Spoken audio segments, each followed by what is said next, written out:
La vie des villageois de la province de Fernana, dans l'est de la Tunisie, est la même depuis des décennies. Et la révolution n'y a rien changé. Tous les jours, il faut faire des kilomètres à dos d'âne pour venir au puits chercher de l'eau potable. Les maisons en restent dépourvues. Dans cette région, la participation a été d'un peu plus de 30% aux élections municipales l'année dernière.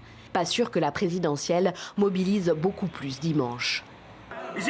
Les candidats viennent ici, ils nous donnent 1 kilo de pâtes, du pâté, de l'huile pour la cuisine. Ils se montrent et ils s'en vont. Pour ces élections, personne ne nous parle ici à Fernana. On ne croit plus en toutes ces prétendues promesses électorales et en ces faux partis politiques. La crise de confiance envers les élites dirigeantes est assez généralisée dans le pays. Les citadins aussi sont sceptiques. Les changements opérés sur le plan politique en Tunisie sont allés beaucoup plus vite que les réformes économiques. Nous sommes bien classés au niveau de l'indice de liberté politique.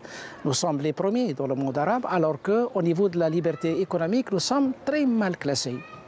Alors, c'est ces deux cas de décalage entre la transition politique et la transition économique qui a donné ce sentiment de désenchantement, de désespoir pour le peuple tunisien qui sent en fin de compte qu'il n'a pas encore récolté les fruits de la révolution.